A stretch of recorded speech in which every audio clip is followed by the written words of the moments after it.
for the time being, it's impossible for me to take my family back to the UK safely. Well, for a start, the only time that I've come back to the UK is... The room fell silent before Prince William had even finished speaking. Standing inside Buckingham Palace, his expression controlled but unmistakably wounded, the future king delivered a sentence no one expected to hear in public. Harry will never return to this palace. It was not merely an angry brother rejecting another brother. It was a declaration about trust, duty, and a royal relationship that had finally crossed the point of forgiveness. Before we go deeper into what this really means for the royal family, make sure to subscribe so you don't miss a single update. William delivered the specially arranged address inside the 1844 room, a formal palace chamber used for important audiences and official meetings. He declared that Harry would never return in an official royal capacity or represent the crown, the monarchy acting as a public institution from within those walls. The prince did not reject every possible family encounter. He closed the headquarters of royal authority to his brother's future service. The announcement followed an emergency consultation involving Charles, Camilla, Anne, and senior household advisors. The king had searched for language that might preserve some hope, while the queen warned against making a family rupture sound like public revenge. The princess demanded clarity, and the advisors insisted uncertainty would deepen the crisis. William entered carrying a prepared statement, yet abandoned most of it when the decisive moment arrived. William paused after speaking Harry's name. The future king gripped the lectern, a raised stand used to hold notes during an address, and lowered his eyes. Anger tightened his voice, but grief controlled it. The palace had once represented shared duty, childhood expectation, and a future the brothers were meant to face together. Now the prince was publicly sealing a door that had once belonged to them both. Charles listened from a private adjoining room. When the sentence reached him, the monarch removed his glasses and placed them beside an untouched cup of tea. He could not speak. The king understood that his elder son had protected the institution, but the decision also confirmed how completely Harry's royal path had collapsed. Camilla remained beside him, yet even she found no words capable of softening the blow. William did not blame one interview or accusation. He referred to a recent private breach and warned that what happened cannot be permitted twice. A sealed red folder nearby contained the documented record of that incident, protected from public inspection because it concerned confidential family matters. The prince refused to reveal its contents, leaving the betrayal unnamed but unmistakably recent. Anne approached William after the address and asked whether Harry knew the real reason. The princess hoped uncertainty had not become another weapon. He answered, "He knows exactly why." Anne immediately understood that the announcement marked the consequence of a confrontation already shared between the brothers. But to understand why William could exile his own brother with a single sentence, the emotional stakes inside this fractured family must first be laid bare. Long before palaces, titles, and public accusations divided them, William and Harry had survived the same devastating loss. They walked behind the same coffin, protected each other beneath the same unbearable attention, and promised that nothing would turn them into strangers. Yet inside Buckingham Palace, that childhood promise now feels almost cruel. One brother is preparing to inherit the crown. The other has become the person he believes the crown can no longer trust. William carried a responsibility larger than his private anger. As the direct heir, the person first in line to become the next monarch, he believed every exchange involving palace security, family correspondence, or royal planning had to remain protected. The prince could forgive personal insults, but he could not ignore a breach threatening the institution his children would eventually inherit. To him, duty had become protection, even when protection demanded emotional cruelty. Harry understood the conflict differently. He believed stepping away from royal duties had cost him any honest place inside family discussions. The Duke, a senior title traditionally granted within the monarchy, felt palace officials treated his questions as threats rather than attempts to be heard. Every restriction appeared to confirm his exclusion, while every demand for access deepened suspicion that he wanted privileges without accepting responsibility. Catherine found William alone after the statement. still holding his folded pages. She touched his arm, but the future king could not look at her. He admitted that speaking those words felt like losing his brother for a second time. Catherine understood the contradiction. William had successfully defended the palace, yet the victory left him grieving the person he believed duty had forced him to reject. Meghan watched Harry read the first alert in California. He remained motionless before leaving the table and accusing William of turning their childhood home into a weapon. The Duchess followed, but did not challenge his anger. Meghan knew the palace represented more than stone walls to her husband. Being barred from official return meant watching his brother claim sole guardianship over the life they once expected to share. Charles faced the most painful division. The king had approved only a temporary restriction, while security officials reviewed Harry's access. William transformed it into a permanent declaration without requesting softer language. Camilla urged her husband not to contradict the heir publicly, warning that visible disagreement would weaken both men. The Queen supported restraint, though she recognized the decision was breaking Charles privately. Anne defended William's authority to protect the institution, yet in a documented private account, the princess warned him that permanent words created consequences no apology could reverse. Her concern centered on Harry's last palace contact, a restricted room, a confidential briefing, and a promise broken before sunrise. William knew Anne was right, but also knew why he had decided mercy could no longer outweigh risk. That promise would become the final thread holding the brothers together, and the moment it snapped would lead directly to William's devastating announcement. The decisive betrayal did not begin before cameras or inside a televised interview. It began shortly before midnight, behind a closed door at Buckingham Palace, when Harry was granted one final private meeting with William. No public statement was planned. No reconciliation had been announced. Harry had asked for one conversation without advisors, promising that every word would remain inside the room. By morning, that promise had been shattered. Harry had contacted Charles after communication between them began declining. The Duke asked to discuss his father's health, his children's connection to the family, and whether limited trust could be rebuilt.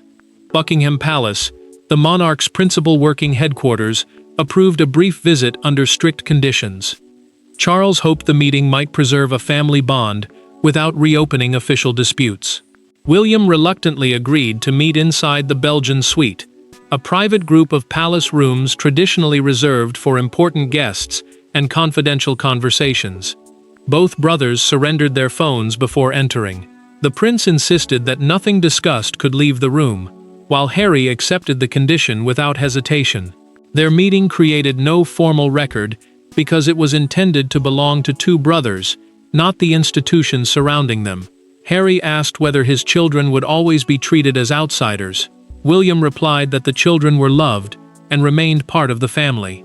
However, trust between the adults had to be restored before any formal palace role and authorized position involving royal representation could be reconsidered. The distinction sounded reasonable to the future king, but to his brother, it felt like affection offered without belonging. Harry accused William of confusing loyalty with obedience. The prince pushed back his chair and said he was protecting Charles from another public humiliation. His brother answered, "You stopped seeing me as family years ago." Silence followed. William heard resentment, yet also recognized the grief beneath it.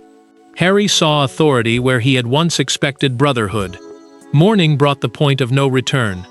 A prepared media briefing repeated details from the confidential exchange, including William's remarks about Charles and an undisclosed palace security review, a private examination of risks, access, and protective arrangements.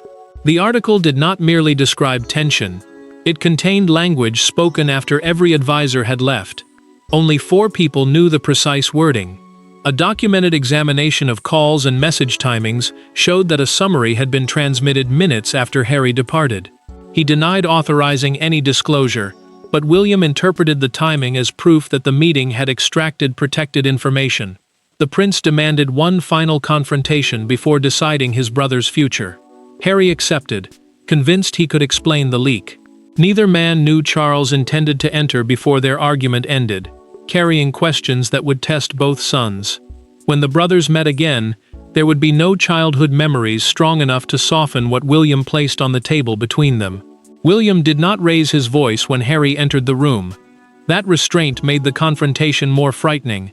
A printed copy of the leaked briefing rested on the table, marked with 2 lines only the brothers and a tiny circle of palace officials could have known. Harry remained standing. William did the same. Then the heir pushed the pages forward and delivered the demand that destroyed every remaining courtesy. "Look at me and tell me you didn't do it." The brothers faced each other inside a private Buckingham Palace sitting room, with no aides present. The palace serves as the monarch's principal working headquarters, making any breach involving its restricted discussions a threat to royal operations, not merely family trust. William had demanded complete privacy because he wanted Harry's answer as a brother rather than a negotiating position shaped by advisors. Harry denied personally authorizing the disclosure. He admitted discussing the meeting with Meghan after leaving, but insisted neither of them sent protected details to journalists.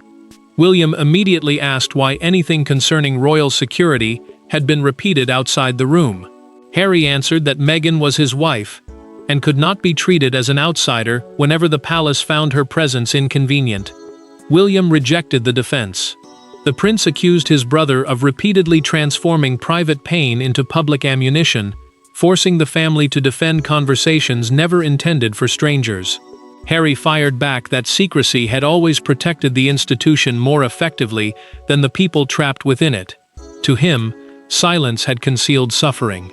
To William, disclosure had made honest conversation impossible. The marked briefing carried something more damaging than general family complaints. William pointed to a distinctive phrase spoken only after Harry asked whether Charles might be removed from certain ceremonial duties, formal public responsibilities performed by the monarch or senior royals. The wording appeared almost unchanged in the leaked account. Its accuracy convinced the future king that the breach had been deliberate or enabled through reckless discussion. Harry insisted he had questioned his father's workload because he was concerned about Charles, not because he wanted authority taken from him. William answered that intention could not erase consequence. Meghan might not have contacted the media, he said, but someone had gained access through a conversation that should never have left the palace. Charles entered before Harry could respond. The king ordered both sons to stop, but his younger child immediately appealed to him for support. Charles wanted to defend Harry's motives, yet the documented wording denied him that escape. After a long silence, the monarch said, "I cannot pretend this did not happen." Harry moved toward the door. William then imposed the condition that changed everything. Until the breach was fully acknowledged, his brother would receive no private access to the palace, the sovereign, the reigning monarch, or restricted family discussions. Charles did not approve the permanence of that boundary, but he also did not overturn it. Yet William's anger alone could not make that restriction permanent. Behind his decision stood a far more powerful struggle over the future security of the crown. A prince can reject his brother, but only the machinery of the monarchy can turn rejection into an enforceable boundary. Within hours of the confrontation, senior figures gathered around a polished table to determine whether William's demand was temporary anger or the beginning of a permanent royal policy. At the center sat Charles, silent and visibly exhausted, holding the power to stop his elder son, and knowing that doing so might fracture the crown itself. Charles retained final authority over access to Buckingham Palace during his reign. The crown, the monarchy, acting through its legal and official powers, placed that decision with the sovereign. William, however, controlled sensitive planning for his future household and the continuity of the monarchy, meaning the arrangements designed to keep royal leadership functioning securely when one reign eventually passes to the next.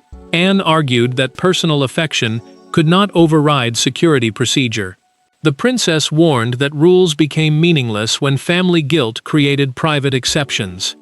Camilla focused on the danger to Charles.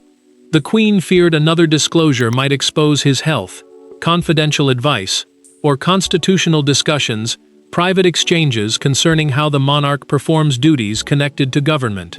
Camilla insisted that protecting the king could no longer depend upon hope. Charles read the proposed restriction twice. The monarch's hand hesitated above the approval line because signing would acknowledge that Harry could not be trusted inside the home most closely associated with royal authority. The order did not remove his son from the family, yet it placed guards, records, and permission between them, turning private grief into an official boundary. William refused to withdraw his recommendation. The prince said he could survive being called cold, controlling, or unforgiving, but would not allow Catherine, their children, or Charles to become subjects of another confidential leak. Catherine had already endured private concerns becoming public controversy. Their children deserved protection from disputes they had neither created nor chosen. Anne offered one narrow path back.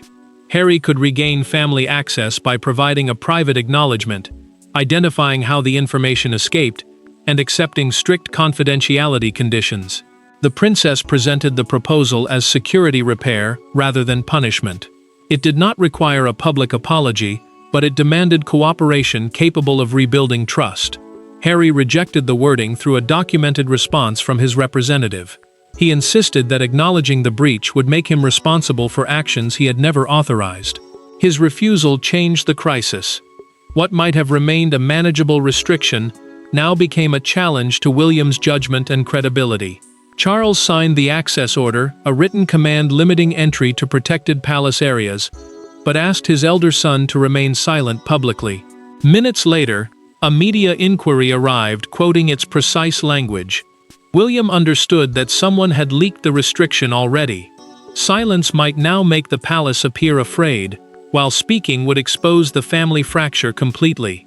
By the time William stepped before the cameras, the private family boundary had already escaped into public view, and its consequences began moving faster than anyone could control.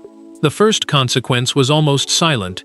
At Buckingham Palace, Harry's name disappeared from the list granting entry to private family corridors. No ceremony accompanied the change. An official simply drew one clean line through the authorization and closed the folder. Thousands of miles away, Harry received confirmation on his phone. He read it twice, placed the device face down, and realized William's statement had already become something far more permanent than public anger. Harry remained the king's son by blood and legal identity. Buckingham Palace, the monarch's principal working headquarters, had not removed him from the family itself. Yet all informal access, private briefings, and unsupervised meetings inside protected royal areas were suspended indefinitely. The distinction mattered because he had not lost his name, but he had lost the trust that once allowed him to enter without negotiation. William instructed his household to separate family communication from official information. A royal household is the staff and offices supporting a senior family member's public duties. Future contact with Harry would follow agreed channels, ensuring personal conversations could not expose sensitive planning. The prince believed this protected Catherine and their children from being pulled into another dispute they had neither caused nor controlled. Harry opened an old photograph showing himself and William inside the palace as boys. His fury slowly collapsed into grief. He told Meghan the restriction felt like an attempt to erase his childhood, as though every corridor he remembered now belonged solely to his brother. The Duchess reminded him that memories could not be cancelled by an access list. Harry understood, but the loss still felt personal. Charles began writing a private message to his younger son. After 3 sentences, the king stopped. Camilla found him staring at the unfinished page and asked why he could not continue. He folded it away because he could not promise the welcome Harry demanded. The Queen stayed beside Charles, recognizing that royal authority had succeeded where fatherhood had failed. A planned visit involving Harry and his children was quietly cancelled through a documented notice. William refused to punish the children for adult conflict, but insisted no meeting could occur at Buckingham Palace while the breach remained unresolved. He offered a neutral family location instead. Harry saw compromise in the children's invitation, yet rejection in the place denied to him. Catherine then challenged the severity of her husband's language. She supported William's security decision, but warned that never was a word their children might inherit as a burden. One day, they might be asked to continue an exile born from pain they never witnessed. The future king initially defended himself, insisting certainty was necessary. That evening, William asked Catherine to remain after everyone else had departed. The prince wanted to explain why the word had escaped him, and whether its meaning could be narrowed without reopening the palace. The palace doors remained closed, but behind one final private door, Catherine forced William to confront what his statement had cost him as a brother. There were no officials in the room when Catherine asked the question William had been avoiding: "Did you say it as the future king, or as a wounded brother?" He did not answer immediately. The statement had protected the palace, but it had also exposed the depth of his pain. Away from advisors and royal procedure, William finally admitted that the boundary was necessary, even if the cruelty of the wording had come from somewhere much more personal. Catherine remained with him late into the evening. The forceful public figure had disappeared, leaving a husband struggling with a decision he could not withdraw without weakening his authority. As the future king, the direct heir expected to become the next monarch, William carried responsibility for protecting royal security. As a brother, however, he still carried the memory of Harry before betrayal became the language between them. Catherine did not ask him to restore palace access. She separated the institutional verdict from the family relationship, explaining that Buckingham Palace represented the sovereign's working headquarters and required strict protection. Keeping Harry outside restricted areas could defend the crown, the monarchy acting through its official authority, without extinguishing every possibility of compassion beyond those walls. William admitted that the leak had made him feel foolish. The prince had believed their midnight meeting could remain between brothers, and discovering its details in a media briefing felt like punishment for trusting again. He feared another chance would expose Catherine and their children to the same cycle. Success in protecting the institution had come at the cost of believing affection could still survive without suspicion. Catherine reminded him that anger could establish a boundary, but should never define his identity. She had supported the restriction because the breach demanded consequences, not because she wanted Harry permanently erased. William looked toward the closed door and confessed that he still wanted his brother to understand why trust mattered so deeply. The admission did not weaken his decision. It revealed the grief beneath it. William sent Harry a short encrypted message, a digital communication protected so outsiders could not easily read it. He wrote, "The palace decision stands.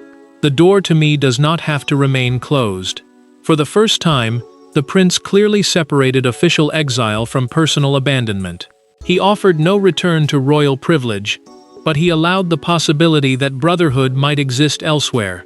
Harry replied without accusation, "I did not order the leak, but I should not have repeated what you told me." His response was not a complete apology, yet it accepted responsibility directly. William read the words twice. The future king did not forgive everything, but neither did he dismiss the admission. William kept the restriction intact and began preparing a documented clarification. Palace security would remain protected, while private contact could continue outside official walls. That distinction was fragile, but it was honest. That distinction would soon reach the public, where one newspaper image transformed a royal security decision into a national argument about family, forgiveness, and power. By sunrise, William's 7 words had become the most explosive royal headline in years. Broadcasters replayed the statement, while commentators argued over whether it represented strength or unforgivable cruelty. Yet one image captured the public mood more powerfully than any debate. 2 brothers as children, smiling from a Buckingham Palace balcony, printed beside the sentence declaring that one of them could never return. The contrast turned royal policy into visible family tragedy. Palace communications officials issued a clarification before speculation hardened into accepted truth.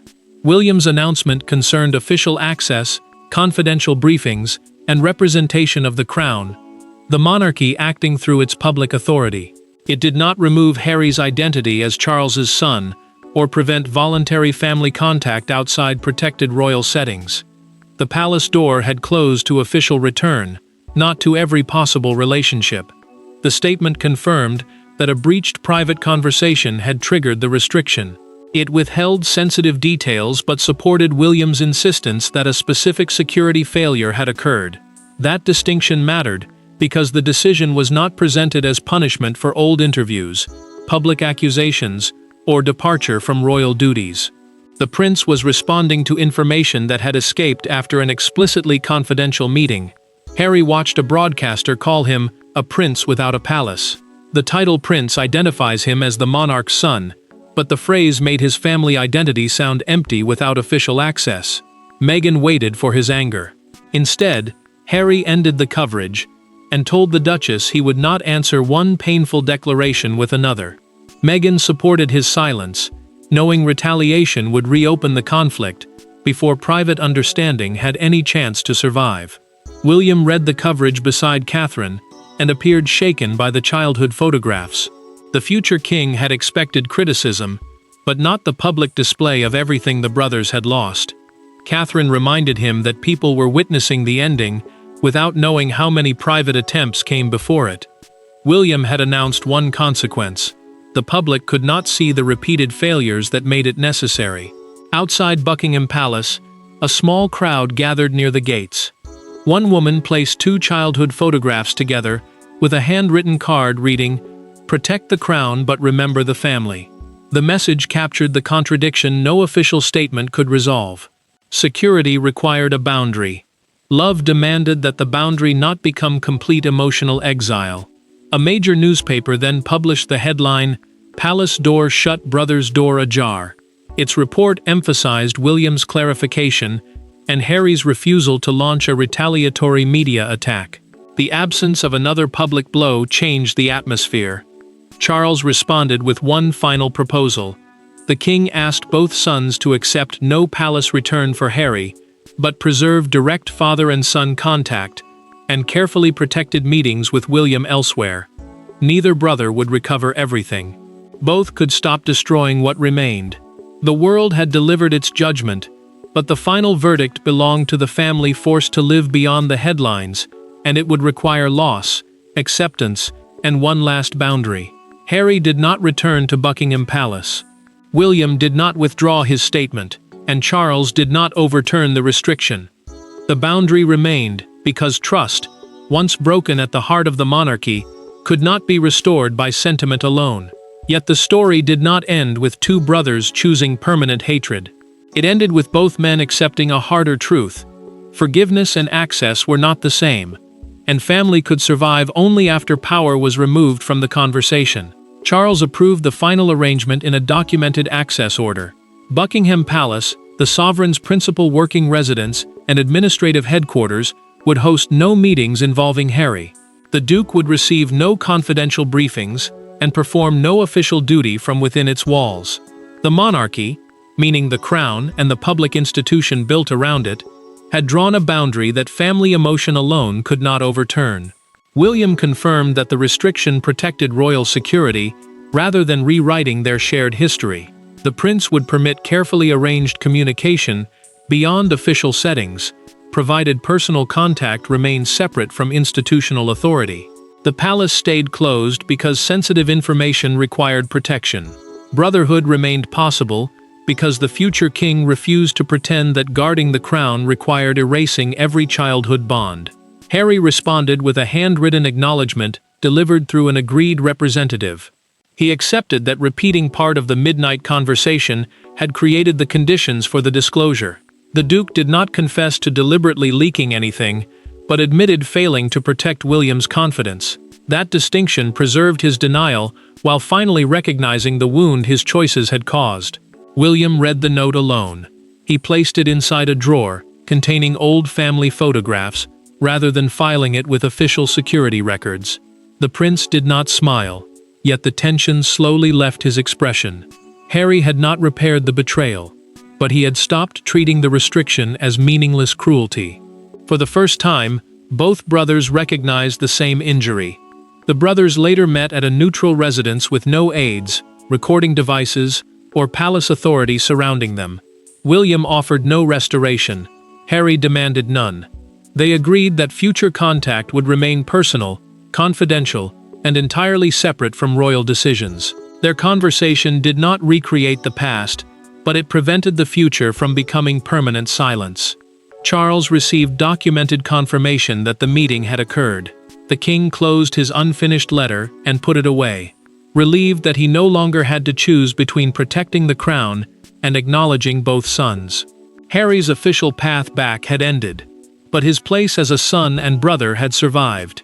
The monarchy emerged firmer about trust, while the family accepted that reconciliation sometimes requires a lasting boundary instead of pretending damage never happened. And so the palace door remained closed not as an act of endless revenge, but as the price of broken trust, while beyond its walls, two brothers finally chose a quieter, more honest form of peace. Thanks for watching. Please don't forget to like and subscribe, and we will see you in next one.